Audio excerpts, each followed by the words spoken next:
Hello dear friends, तो मैं हूँ आरती। संस्कृति आईएएस यूट्यूब चैनल पे आप सभी का स्वागत है। मैं हाजिर हूँ एक नए विषय को लेकर के। आज हम बात करने वाले हैं ऐसे सैटेलाइट सिस्टम के बारे में जो कि अंतरिक्ष से पृथ्वी पर अलग अलग जगहों पर जो प्रदूषण है उसके स्तर की जांच करेगा और रिपोर्ट प्रकाशित करेगा। मुझे पता है आपके मन में आ रहा होगा कि ये नया तो नहीं है। बहुत सारे देश अलग अलग स्तर पर सैटेलाइट्स के माध्यम से ही डेटा कलेक्ट करके बताते हैं कि कहाँ पर प्रदूषण ज़्यादा है, कहाँ पर कम है, लेकिन वो जो भी हमारे पास डेटा आता है वो रियल टाइम का नहीं होता। इसका मतलब दिन में 1 या 2 बार का डेटा वो बताते हैं, हमें हर घंटे का डेटा हमारे पास नहीं होता है। तो ये सेंटिनल-4 जो सैटेलाइट है ये स्पेशल क्यों है, कैसे काम करेगा और क्या ये पूरी पृथ्वी को मॉनिटर करके अलग अलग देशों को सबको डेटा देगा या किसी स्पेसिफिक क्षेत्र में लगाया गया है, और पुराने जो भी हमारे इस प्रकार के सैटेलाइट्स रहे हैं उनसे ये अलग कैसे है, ये सारा 1 बाय 1 कवर करने वाले हैं। बहुत महत्वपूर्ण टॉपिक है क्योंकि इस प्रकार के आर्टिकल्स बहुत रेयर होते हैं और इस प्रकार की तकनीकी भी रेयर है। तो सेंटिनल-4 सैटेलाइट अंतरिक्ष से वायु प्रदूषण की निगरानी करने वाला है। अभी भी होती है लेकिन इतने अच्छे तरीके से नहीं होता है, ठीक है। तो यूरोपीय अंतरिक्ष एजेंसी है, इसने सेंटिनल-4 नामक एक उन्नत सैटेलाइट लॉन्च किया है जो पृथ्वी के वायुमंडल में वायु प्रदूषण हॉटस्पॉट की रियल टाइम मॉनिटरिंग करके आपको बताएगा। अब कलर डिनोशन के माध्यम से जो मैप जारी करता है उसमें कलर्स होते हैं जो कि बताते हैं कि इन इलाकों में इस गैस की मात्रा ज़्यादा है, जो कि बताता है कि शायद यहाँ पर प्रदूषण भी ज़्यादा है। हाल ही में इस सैटेलाइट ने क्या किया है, यूरोप और उत्तरी अफ्रीका की वायु गुणवत्ता की पहली तस्वीरें भेजी हैं। अब देखिए ये सिर्फ काम कर रहे हैं यूरोप और उत्तरी अफ्रीका, इसका मतलब ये पूरे दुनिया की तस्वीरें यहाँ पर नहीं भेजने वाले, एक स्पेसिफिक लोकेशन पर इनको ऐड किया गया है और वहीं पर रहकर काम करने वाले हैं। यह मिशन वायु प्रदूषण की रोकथाम और वैज्ञानिक डेटा आधारित नीति निर्माण के लिए ऐतिहासिक कदम माना जा रहा है। इससे हमें स्पेसिफिक, परफेक्ट और संतुलित डेटा मिलेगा जिसके माध्यम से हम पता कर पाएंगे कि कौन से इलाकों में वायु प्रदूषण ज़्यादा है जहां पर हमें काम करने की आवश्यकता है। क्लास को आगे बढ़ाएंगे, पहले बात करते हैं स्पेशल ऑफर के बारे में। चिल्ड्रंस डे ऑफर है, 14 नवंबर तक चलने वाला है।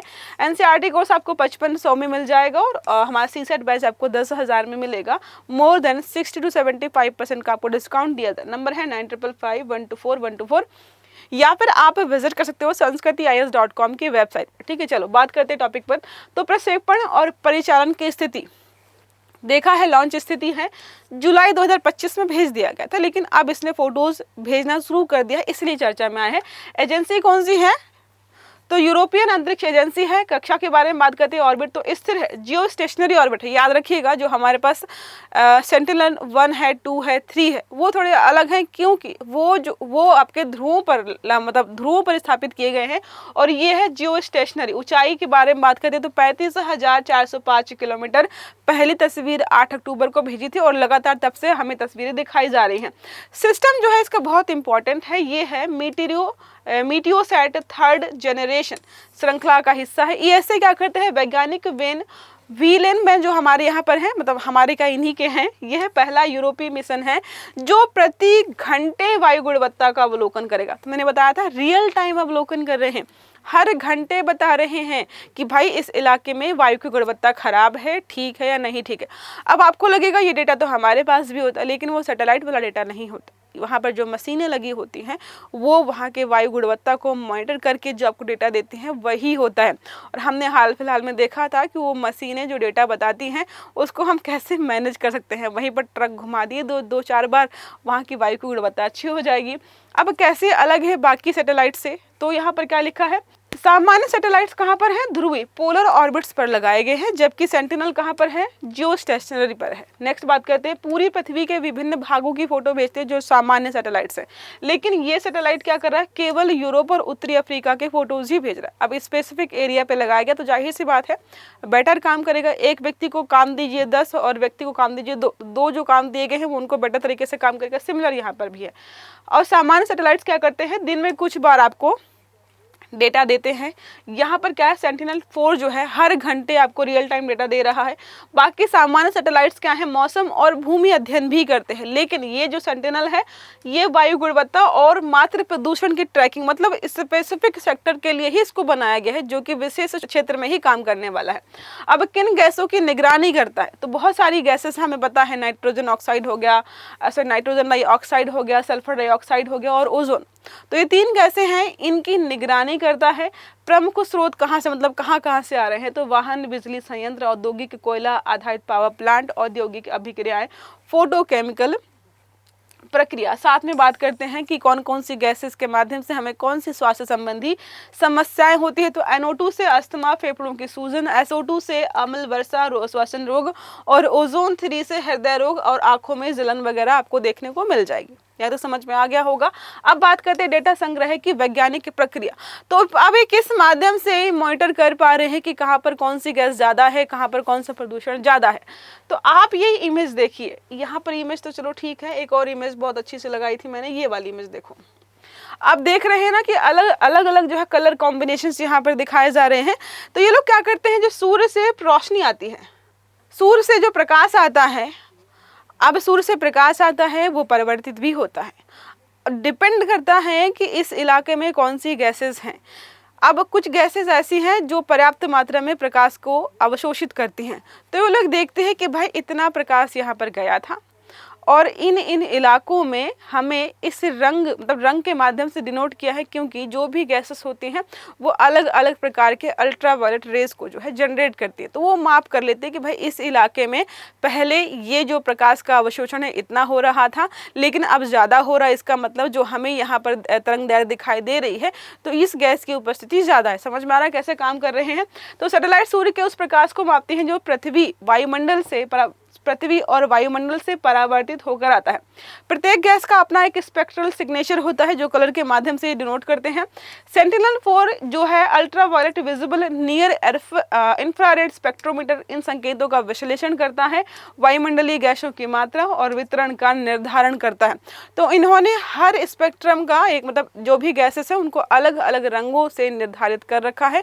जहाँ पर जो रंग ज़्यादा होता है वो समझ जाते हैं कि भाई यहाँ पर ये गैस ज़्यादा है, क्योंकि प्रकाश, जो सूर्य का प्रकाश है उसका अवशोषण बहुत ज़्यादा हुआ है, जिसके माध्यम से हमें जानकारी मिल जाती है। हाइपर स्पेक्ट्रम जो है स्पेक्ट्रल इमेजिंग पर आधारित है। ये देखो इमेज देख रहे हैं ना, यहाँ पर ज़्यादा रेड है, यहाँ पर थोड़ा कम रेड है। तो इसके माध्यम से ये लोग पता करें कि इस इलाके में कौन सी गैस ज़्यादा है और कौन सी गैस ज़्यादा होगी, उसके माध्यम से हम पता कर सकते हैं कि यहाँ पर एयर क्वालिटी कैसी रहने वाली है। रियल टाइम प्रदूषण ट्रैकिंग हमने बात कर ली है, हर घंटे आपको डेटा मिलेगा। स्वास्थ्य अध्ययन भी है, तो ये लोग प्रदूषण के साथ साथ ये भी बताया है इन्होंने कि कहाँ पर कौन सी बीमारियां हो सकती हैं। नीति निर्माण में लगातार बात करें, सरकार और एजेंसी आपस में मिलकर काम कर रही हैं। जलवायु मॉडलिंग, तो प्रदूषक गैसें, जो भी गैसेस हैं, जलवायु परिवर्तन पर प्रभाव का अध्ययन भी किया जा रहा है कि कौन सी गैसेस हमारे पर्यावरण पर कैसे प्रभाव डाल रही हैं। औद्योगिक निगरानी भी है, ग्रैप 1, ग्रैप 2, ग्रैप 3 सुना होगा ना आपने। जब भी प्रदूषण ज़्यादा बढ़ जाता है तो कुछ औद्योगिक गतिविधियाँ उन पर जो है प्रतिबंध लगा दिए जाते हैं। अब बात करते हैं सेंटिनल मिशन श्रृंखला के बारे में। ये इमेज है सेंटिनल-1 जो है रडार इमेजिंग है, भू पर्यवेक्षण और आपदा प्रबंधन के लिए भेजा गया। दूसरा जो भेजा गया सेंटिनल-2 भूमि सतह, कृषि और वनस्पति निगरानी के लिए काम कर रहा है। तीसरा है समुद्र व मौसम की निगरानी के लिए। चौथा हमने अभी देखा है वायु गुणवत्ता और प्रदूषण मॉनिटरिंग के लिए। पांचवा है यहाँ पर 5P वैश्विक वायु प्रदूषण। जो नॉर्मल सैटेलाइट्स होते हैं वो पूरे दुनिया के अलग अलग क्षेत्रों में जहाँ पर भी प्रदूषण है उसकी ट्रैकिंग करके उसके इमेजेस वगैरह और डेटा वगैरह सर्कुलेट करते हैं।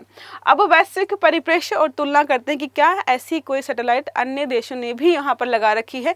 तो यूएसए का है टेम्पो 2023 में उत्तरी अमेरिका में रियल टाइम वायु की गुणवत्ता को ट्रैक करता है। दूसरा है साउथ कोरिया, जेम्स के नाम से है, एशिया क्षेत्र में वायु प्रदूषण की निगरानी करता है। यूरोप का हमने देख लिया है सेंटिनल-4 जो कि उत्तरी अफ्रीका और यूरोप पर है।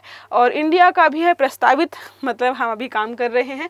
भविष्य में हम इस पर काम करके हम भी सैटेलाइट जो है लॉन्च करेंगे ताकि एयर क्वालिटी को हम भी सैटेलाइट्स के माध्यम से मॉनिटर कर पाएँ। ये सारा है, ठीक है। अब भारत के लिए प्रासंगिकता तो यही है कि हम क्या करें, ground based air quality index जो हमारे बने हुए स्टेशंस बने हुए हैं उनके साथ साथ हम सैटेलाइट बेस्ड भी काम करना शुरू करें, जैसे सेंटिनल-4 ने किया है।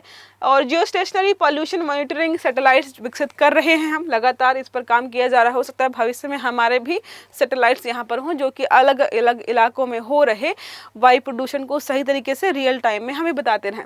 तो NCAP हो गया, CAQM हो गया, स्मार्ट सिटीज़ मिशन हो गया, ये सटीक डेटा सपोर्ट यहाँ पर मिलेगा। CAQM आपको पता होगा एयर क्वालिटी को मैनेज करने के लिए 2021 में इसको स्थापित किया गया है। अभी सुप्रीम कोर्ट ने आज ही इसको लताड़ा है कि भाई क्या करो, रिपोर्ट प्रदर्शित करो ना कि कहाँ पर कितना वायु प्रदूषण हो रहा है। साथ में पंजाब और हरियाणा स्टेट को भी यहाँ पर बोला गया है कि आपके यहाँ पर पराली जलाई जाए। तो लगातार इन पर काम किया जा रहा है। पराली हो गया, औद्योगिक उत्सर्जन हो गया, धूल हो गया, वाहन प्रदूषण की लाइव, इन सब की निगरानी यहाँ पर संभव होगी अगर इन पर लगातार ठीक से काम करेंगे।